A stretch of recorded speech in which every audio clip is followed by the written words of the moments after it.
Do you like scary movies? That line from Scream isn't just iconic, it's the movie laying down its rules. A bloody thrill ride that brought horror back from the dead while ripping apart its own clichés. But behind the phenomenon was a story way scarier than anything on screen. Today we're going all in on the insane story behind the Scream franchise. And believe me, this one's got it all. A writer desperate to make it big, a director on the brink trying to prove he wasn't finished, and a pair of producers who somehow played both heroes and villains. Add in a mix of egos, pressure, fights, hookups, firings, censorship, leaks, and pure chaos, and you get one of the most fascinating horror sagas Hollywood's ever pulled off. Everyone knows Scream as a Wes Craven classic, but it all started with Kevin Williamson. His life flipped upside down when he was 10 and saw Halloween for the first time. That night sparked his obsession with horror, especially slashers. You know the drill: masked killers, horny teenagers, and a whole lot of blood. Halloween didn't invent the formula, but it nailed it and set the rules for the genre, including one that became legendary: the final girl, the innocent survivor who lives to face the killer at the end. Driven by his love for movies, Williamson set out to be an actor, but the closest he got to Hollywood was working on music video sets for pocket change. Still, he wasn't ready to quit. If he couldn't make it on screen, he'd do it on paper. A few producers liked his scripts, but no one was willing to greenlight them. Meanwhile, the bills kept stacking up, and he was 3 months behind on rent. Out of options, he started house-sitting for friends just to stay afloat. And that random gig is what ended up changing everything. One night in 1994, while house-sitting for a buddy, Williamson caught a late-night news report that scared the hell out of him. It was about Florida's Gainesville Ripper, Danny Rolling, a real-life psychopath who murdered 5 college students back in 1990. The report wrapped up saying Rolling had been caught and sentenced, but that didn't help. Williamson was alone. It was past midnight, and the thought hit him: if some maniac walked through that door right now, no one would ever know. Freaked out, he grabbed the phone and called a friend. They started talking about horror movies to kill the tension. And when his friend asked, "What's your favorite scary movie?" Williamson instantly thought of Halloween, and something just clicked. Over the next 3 days, he shut himself inside his apartment and poured out a script for a slasher movie. But not just any slasher, the one that would roast, celebrate, and completely reinvent the whole genre. The story kicks off with Casey Becker, a teenage girl spending the night home alone when the phone rings. On the other end is a stranger with a creepy question: "What's your favorite scary movie?" At first, it sounds like harmless small talk between two horror fans, but then the voice starts dropping personal details about her life. Within minutes, Casey's being chased and brutally murdered by a masked killer. From there, the spotlight shifts to her classmates, starting with our final girl, Sydney Prescott. She's dating Billy Loomis, but wants to take things slow. Her crew includes her best friend Tatum, Tatum's boyfriend Stu, and Randy. But soon, Sydney becomes the killer's next target. Everyone around her suddenly looks suspicious. Her friends, her dad, the pushy reporter Gail Weathers, and Dewey Riley, the small-town cop who also happens to be Tatum's brother. Williamson first called the script The Woodsboro Murders, after the town where it all goes down, but later changed it to Scary Movie. He was convinced it was the best thing he'd ever written, and he was desperate to sell it. The problem was, by the mid-90s, slashers were dead. The last few Halloween and Friday the 13th sequels had tanked, and studios wanted nothing to do with them. So yeah, Scary Movie looked like a long shot, but sometimes Hollywood loves a comeback story. Just when Williamson started thinking he'd wasted 3 days of his life, his agent called with the kind of news every screenwriter dreams of. He'd read the script, and loved it. It was loaded with clever horror nods, self-aware without being a parody, scary without losing its sense of fun. Most importantly, it had sharp characters and twists that no one could see coming. His agent started shopping it around, and within days it was the hottest script in Hollywood. Even Oliver Stone wanted in. That sounded tempting, until Williamson got a call from Bob Weinstein, one of the heads of Miramax Films. Back then, Miramax was the studio famous for betting on bold new voices and projects that pushed the envelope. They even had a new label just for genre movies, Dimension Films. From the first conversation, Williamson realized Bob actually got it. He wasn't just another exec chasing a hit. He was a legit horror nerd, and when he offered $400,000 for the script, that sealed the deal. Scary Movie finally had a home. When Williamson and his agent showed up at Miramax to sign the contract, they couldn't hide their excitement. But it wasn't just Bob waiting for them. His brother and business partner Harvey Weinstein was there too. Today, that name's a curse word, but back then Harvey was one of the most powerful and respected figures in Hollywood. What Williamson didn't know was that the Weinstein brothers would end up shaping his movie in ways he never expected, for better and for worse. Finding the right director turned into a total nightmare. Scary Movie might have been packed with jokes and meta-references, but deep down, it was still straight-up horror. So naturally, the first name that came up was Wes Craven. The guy wasn't just a horror legend. He was one of the few directors who truly understood the genre and knew how to bend its rules until they broke. His debut, The Last House on the Left, helped shape the splatter genre, and A Nightmare on Elm Street took the familiar slasher formula and turned it into a surreal, dream-fueled nightmare. His stories often dealt with families hiding dark secrets and how fear slowly poisoned young lives. But by the mid-90s, Craven's career was on thin ice.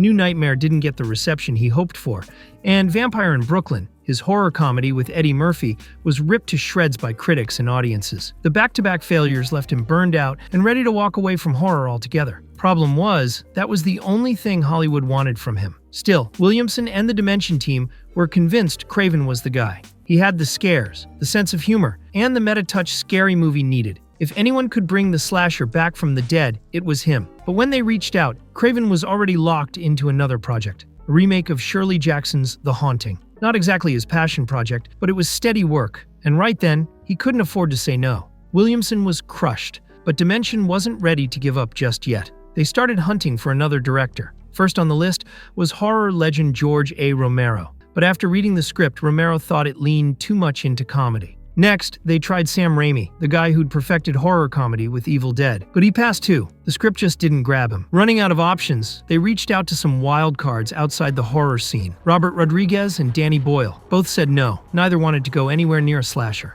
At that point, Williamson started to freak out. And for good reason. Word around Dimension was that the executives were thinking about shelving Scary Movie completely. But then, out of nowhere, the perfect twist. Wes Craven had just dropped out of The Haunting and was suddenly out of a job. The moment Bob Weinstein found out, he fired off the Scary Movie script to Craven that very same day. Craven started reading the first few pages of Scary Movie and immediately remembered why he was so over horror. It felt like the same old blood and guts for shock value. Still, he pushed through. And by the time he hit the last page, couldn't deny it. The script was different, but he still wasn't sure, so he decided to clear his head and get some fresh air. At the grocery store, some kid recognized him and ran up like he'd just spotted a rock star. "You should make another real horror movie," the kid said. "Your last few were kind of weak." Craven laughed, but deep down that stung, mostly because the kid was right. His best movies had always been the ones that pushed buttons, crossed lines, and scared people, because they didn't play it safe. The very next day, Craven was sitting in a meeting with the Weinstein brothers and Kevin Williamson, who was basically glowing with excitement. He'd direct Scary Movie, and the Weinsteins even let him bring in his usual crew, cinematographer Mark Irwin and editor Patrick Lussier. But there was one catch. The release date was already locked for December 20th, 1996. Craven pointed out that December was for family movies and Oscar bait, not slashers. Bob Weinstein just grinned and said, "Exactly. No one's going after teens. We will." Craven figured, fair enough. The guy clearly knew how to sell a movie. With Craven finally on board, Scary Movie was back from the dead. Next mission, find the perfect cast. The Weinsteins wanted Scary Movie to make some noise, so they went big. Their plan was to land a star everyone knew, and that's how they got to Drew Barrymore. She'd been famous since she was a kid in E.T. the Extraterrestrial, and after surviving Hollywood's chaos, she was finally stepping into more serious adult roles. She was looking for something darker, something that pushed her, and she just happened to love horror. When she read the Scary Movie script, she thought it was perfect. For Craven and Williamson, this was a dream come true. Getting a major Hollywood star in a slasher was almost unheard of. Sure, plenty of actors started out in slashers, but nobody at the top of their career jumped back into the genre. Barrymore's name instantly gave the project weight, and suddenly everyone in town was talking about it. Then, 6 weeks before filming, Barrymore dropped a bombshell during a meeting. She told them she didn't want to play the lead anymore. Craven, Williamson, and the Weinsteins just froze. Craven thought that was it. The movie was dead. But then Drew pitched a twist straight out of the Scary Movie playbook. She said she still wanted in, but what if she played Casey, the girl who dies in the opening scene? Because she was such a recognizable face, her death would completely blindside audiences. It'd be like Psycho, but 10 times bigger, because it happened in the first 10 minutes. Craven and Williamson looked at each other and just knew. It was brilliant. With Barrymore taking on a different role, Craven still had one big challenge left, finding the rest of his cast, starting with a new lead. The role of Sidney Prescott went to Neve Campbell, who was already blowing up on TV with Party of Five. Craven saw in her exactly what the character needed, that perfect mix of toughness and vulnerability that made Sidney feel real. For Gale Weathers, Craven went with another TV icon, Courtney Cox. At that point, she was at the top of her game as Monica on Friends, but she wanted to shake things up. She told Craven she was tired of playing the nice girl and wanted to do something edgier, even unlikable. Then came David Arquette. Craven originally called him in to audition for Billy, but Arquette immediately gravitated toward the goofy, good-hearted cop Dewey. After one test, Craven was sold. The guy was Dewey. Billy Loomis eventually went to Skeet Ulrich, who blew everyone away, not just because he nailed the part, but because he looked so much like a young Johnny Depp. And since Craven had launched Depp's film career with A Nightmare on Elm Street, everyone took it as a good omen. The rest of the cast fell into place fast. Rose McGowan as the bold and sassy Tatum, Matthew Lillard, and Jamie Kennedy as Randy. They were all young, hungry, and full of energy. Craven loved it. They gave the film the exact mix of chaos and charm it needed. With a killer lineup of suspects and victims, all that was left was to find one last piece, the masked psycho who'd bring it all together. In Williamson's script, the killer didn't have much of a description, just a name, Ghostface. But Craven knew one thing right away. If this movie was going to work, it needed a mask that people would never forget. He told the makeup team to start brainstorming, and pretty soon his office was buried in sketches. Demons, skulls, twisted faces with glowing eyes. Weeks went by, and the Weinsteins kept calling, asking, "So, do we have a mask yet?" Then one afternoon, while Craven was in his office, the location scouting team dropped by unannounced. One of them was holding a mask they'd found in a house they were checking out. The second Craven saw it, he froze. It looked straight out of Edvard Munch's The Scream. The scouts said they'd found it in a room of a house where Hitchcock had filmed Shadow of a Doubt. Craven was blown away. He showed it to Williamson, who loved it just as much. But when they brought it to the Weinsteins, they barely reacted, but he'd soon find out why. Turns out, they couldn't actually use the mask. It belonged to a small costume company that owned the rights. Craven hired artists to make something similar, but every version came out wrong. The clock was ticking, and he was running out of patience. Then, out of nowhere, one final prototype showed up. The second Craven saw it, he knew. This was it. This was Ghostface. Problem solved? Not even close. Craven still had to figure out what Ghostface would actually wear. To stick with the ghost theme, his first idea was a white robe, but it was a total disaster. On one hand, it looked like Casper the Friendly Ghost, and on the other, it looked way too much like the Klan. So the costume team went back to work and came up with something darker, a black robe with a subtle shine to it. It instantly worked, and more importantly, it completely hid the killer's identity. Anyone could be under that mask. Now, spoiler alert for the 3 people on Earth who still haven't seen Scream. We know the killers were Billy and Stu, using voice changers to mess with their victims. But Craven made a smart move. He didn't want the actors doing those phone calls. That's when he brought in Roger L. Jackson, a voice actor best known for his work in video games. The moment they tested him with the opening scene, everyone knew he was perfect. The Weinsteins loved it so much, they decided to keep his name out of the credits and all the marketing just to keep the mystery alive. Craven, being Craven, took it one step further. Instead of having Jackson record his lines in a booth, he put him on set, hidden in another room, so the actors never knew exactly when he'd call or what he'd say. With the killer's look and voice finally locked in, Scary Movie was ready to roll. Dimension handed Craven a $15 million budget, standard for a mid-sized production at the time. But if they thought the chaos was over, they had no idea what was coming next. Craven knew the setting was going to be key for Scream, which at that point was still called Scary Movie. But what seemed like a simple decision quickly turned into one of the biggest fights of the entire production. Dimension wanted to shoot in Vancouver, Canada, a popular spot for Hollywood because it was cheaper and easy to double as small-town America. Craven wasn't buying it. He believed the story had to take place in a real American community, something that couldn't be faked no matter how good the production design was. So he sent a team to scout locations across California's wine country. Just a few hours later, he got a call from Dimension telling him to shut it down. Instead, Craven got on a plane and flew straight to Miramax's offices. Calm but firm, he told them point blank, they weren't shooting in Canada. He explained why the California town he'd found was perfect. Harvey Weinstein didn't take it well. Instead of Scary Movie by Wes Craven, we'll make Scary Movie by Joe Blow. Translation, you can be replaced. But before things got ugly, Bob Weinstein stepped in. He knew losing Craven would tank the film. If that location means that much to you, he said, go for it. While Craven was busy trying not to get fired, the location team finally found the perfect town, Santa Rosa, up in Northern California. The houses, the main square, everything matched his vision perfectly. But what really caught his eye was the local high school. It was huge, cinematic, and basically the heart of the community. Craven met with the administrators, walked them through the story, and explained what the production needed. The principal seemed interested, but told him the final word would come from the school board.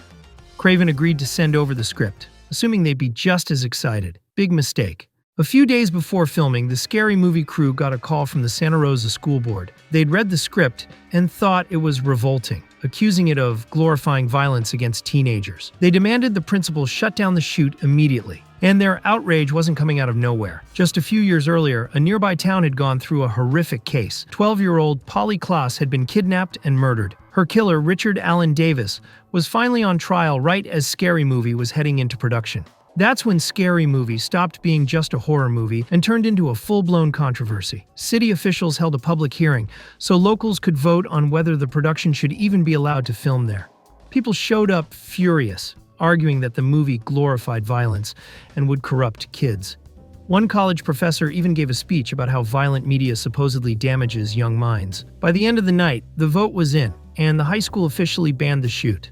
Craven got it. The Polly Klaas case had left the community raw, but he still felt like they'd been painted as monsters. So, as a quiet middle finger to the whole thing, he slipped a line into the end credits that read, "No thanks whatsoever to the Santa Rosa City School District Governing Board." In the middle of all that chaos, the crew finally caught a break. They found a new location at the Sonoma Community Center, an old school building that didn't have a board breathing down their necks. The change set Dimension back about $350,000, but at least they could finally start shooting. And if you think the drama ended there, oh, just wait, it was only getting started. Production on Scary Movie began on April 15, 1996, and the first 5 days were entirely devoted to the opening, the scene where Casey becomes Ghostface's first victim. Craven worked closely with cinematographer Mark Irwin, obsessing over every shot and performance detail. Most of his attention went to Barrymore, who had to shift from a relaxed, playful mood to absolute panic. She genuinely got scared by Jackson's voice on the phone, who was hidden somewhere else on set to keep her reactions authentic. From early on, everyone on set could feel they were making something special. Screenwriter Kevin Williamson, invited by Craven to watch the shoot, felt it too. The energy was high, everyone was excited. Except Dimension. By the end of the 5th day, Craven got a call from Bob Weinstein.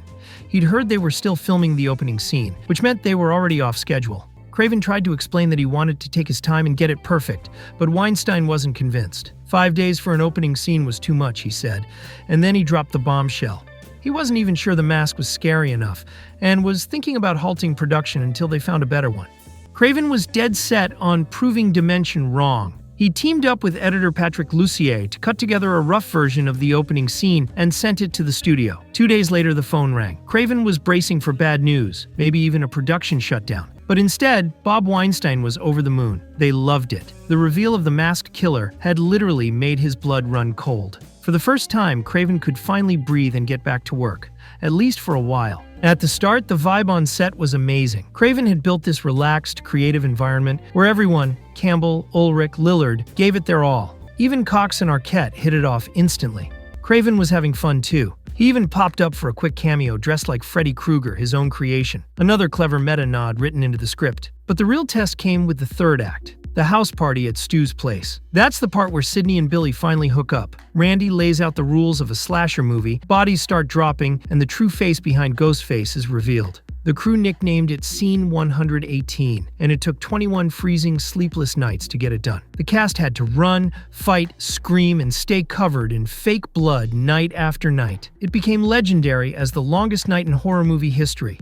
And by the end of it, one unexpected casualty wouldn't make it out. About a week before wrapping Scene 118, Craven noticed something off. The footage from the previous night looked slightly out of focus. He mentioned it to cinematographer Mark Irwin, who insisted everything was fine. Normally, the two worked great together, but by then, Craven was completely burnt out. He was exhausted, under pressure, and in no mood for another argument. With support from the producers, he asked Irwin to let some of the camera crew go. Frustrated, Irwin shot back sarcastically, "Why not fire the cinematographer too?" Craven looked at the producers and said, "That's actually not a bad idea." Irwin was replaced by Peter Deming, though Irwin would later claim that most of his footage still made it into the movie. But that wasn't the only issue. Around that time, rumors started spreading that Scary Movie was turning out too violent, which could become a problem when it came time to get a rating, especially if they wanted teens to see it. Craven got a call from Bob Weinstein asking him to tone things down and shoot with potential cuts in mind. But Craven refused. He told him flat out, this was a horror movie. Sure, it had moments of satire and humor, but at its core, it was meant to scare people, and sticking to that vision would soon come back to bite him.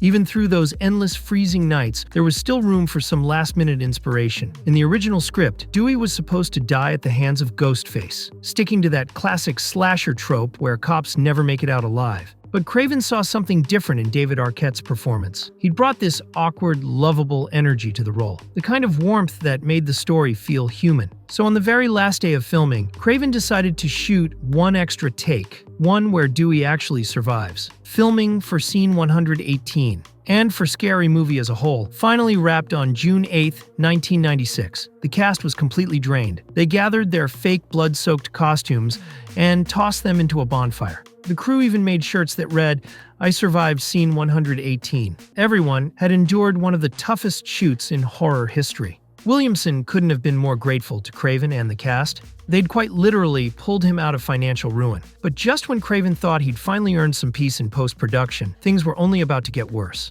After wrapping production, Craven went back into the edit bay with Patrick Lussier. With the release date set for December 20th, they still had a little breathing room. Or so they thought. A few months later, they sent the finished cut to the MPAA, the Motion Picture Association of America, the group in charge of movie ratings. And that's when everything went sideways. Not long after, Craven got the call. Scary Movie had been slapped with an NC-17 for excessive and realistic violence. That rating was basically a kiss of death. Most cinemas in the US wouldn't even screen a movie with that label. Craven immediately thought back to those warnings from the set and how he'd refused to tone anything down. He wanted to stay true to what he'd shot, but the Weinsteins weren't having it. They told him straight, if he didn't make the cuts, they'd do it without him. So Craven reluctantly went back into the editing room with Lussier.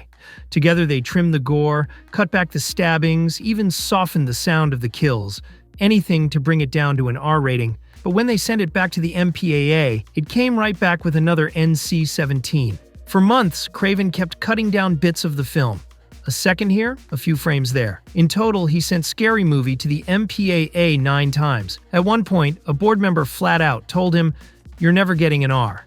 They even suggested cutting the entire climax, the scene where Billy and Stu stab each other. But Craven wouldn't budge. That scene was the soul of the movie.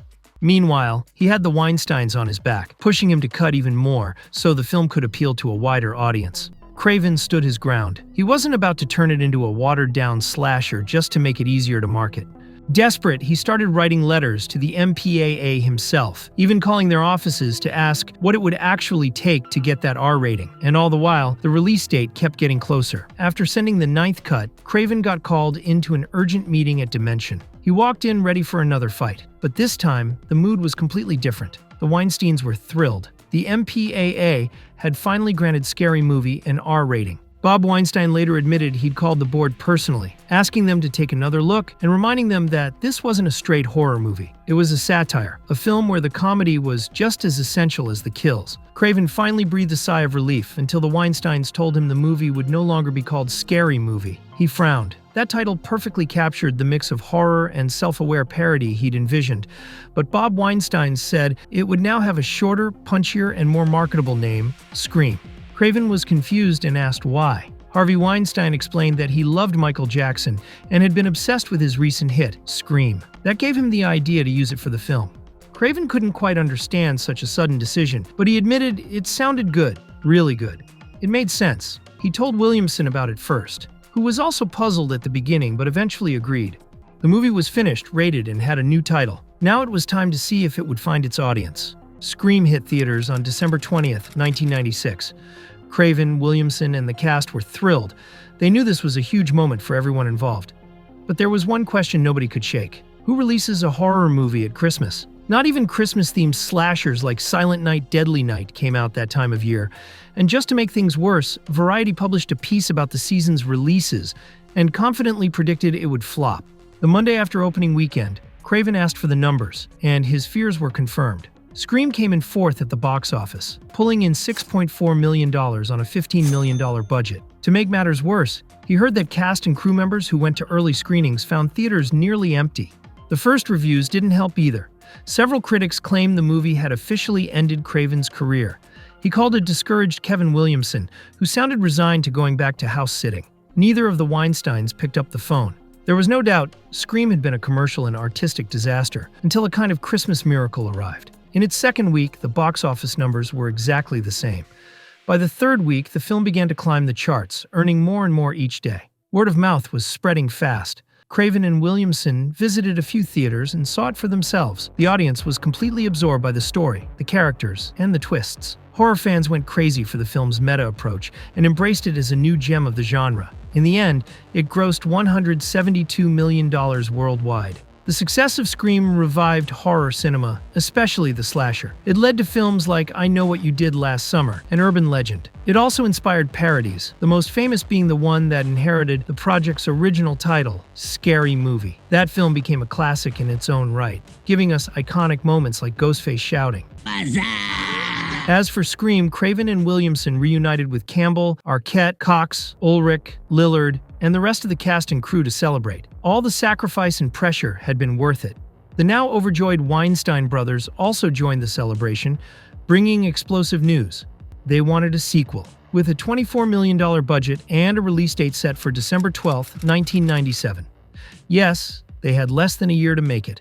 Craven was grateful for Scream, but he wasn't too interested in making a sequel, especially not in record time. The Weinsteins insisted he was essential to the project, and Williamson agreed. The director saw an opportunity to fulfill a personal goal. He signed a 3-picture deal with Miramax, with the condition that one of them had to stay away from horror and fantasy.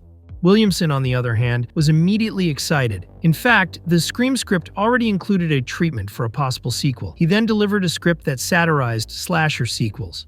The story takes place 2 years later and follows Sydney in college, dealing with the aftermath of her experience, which even inspired a book by Gale, later adapted into a movie called Stab. Unfortunately, she also has to face new versions of Ghostface. For Scream 2, Craven brought back Campbell, Cox, Arquette, and even Jackson, along with new faces playing either victims or suspects. Everyone was enthusiastic about the script, which took the meta aspect to new levels. We even see scenes from Stab that recreate moments from Scream, but with different actors. Everything was moving forward, until early 1997, when parts of the script were leaked online. These days, leaks of scripts, or even entire movies, are nothing unusual. But back then, the internet was something new, and hackers were too. Craven and Dimension quickly discovered the reach of this new technology when fans online began uncovering the identity of the new killers. Still, no one panicked. Williamson had written 3 alternate endings, and the leaked one wasn't the real one. The studio had taken every possible precaution, to the point that not even the main cast read the ending until the night before filming it. The production of Scream 2 took place between June and July of 1997, and everyone had to work fast. To prevent bigger leaks, the actors received scripts with a red line running down the middle. Since Williamson was constantly rewriting, they often had to discard pages and memorize new dialogue on the spot. Despite the new pressures, Craven managed to keep a pleasant, human atmosphere on set. In fact, Cox and Arquette ended up falling in love. Scream 2 was released on schedule and grossed $172 million. It also received positive reviews and thrilled the growing legion of fans even more. A franchise had been born, and above all, Ghostface was officially cemented as a new horror icon.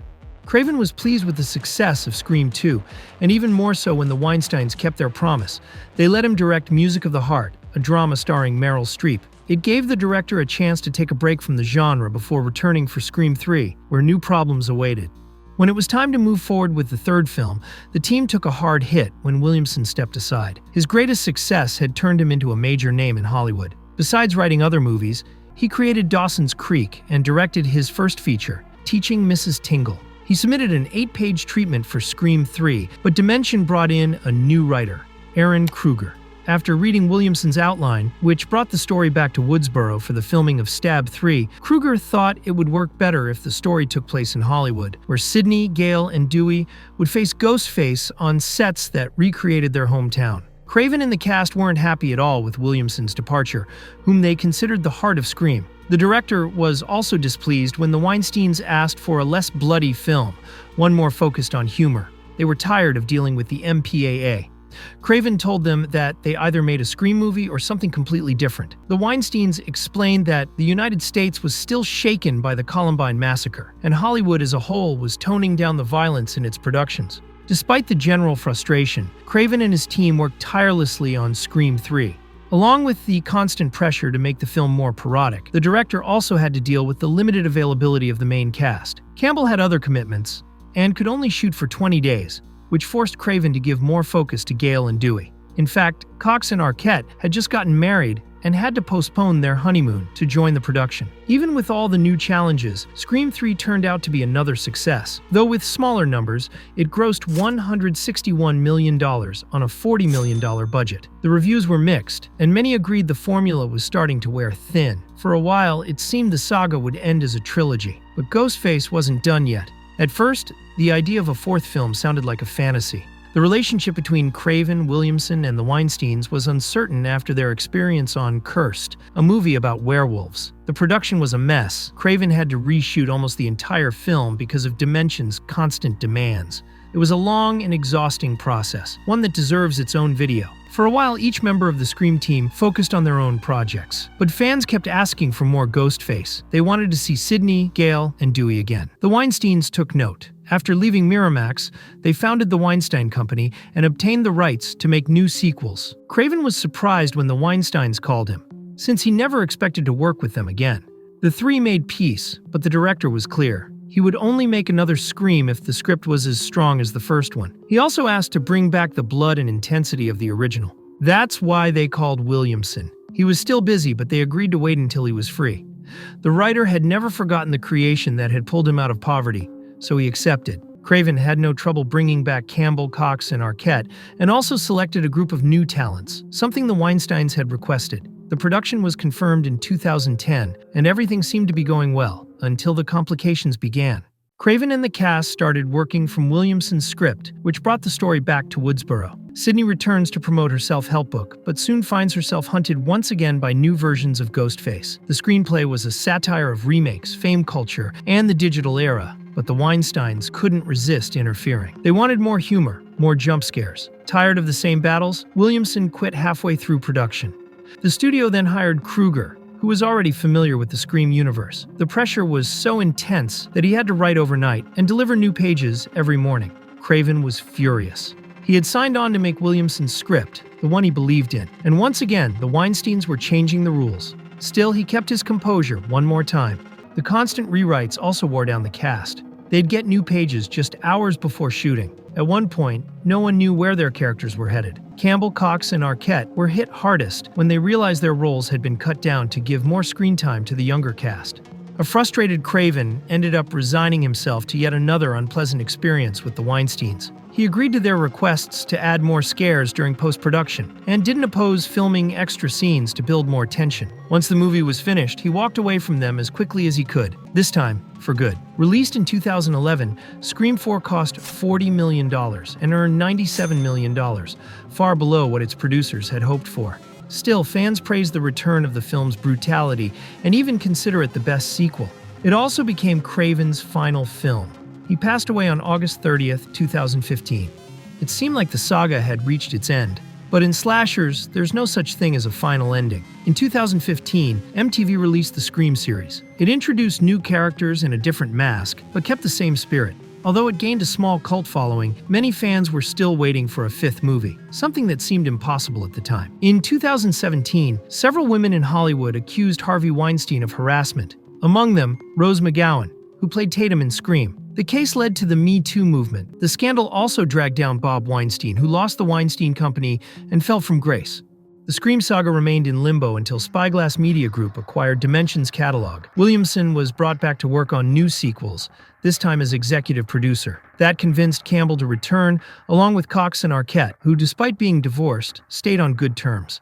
The film also introduced a new generation of leads, led by Melissa Barrera and Jenna Ortega.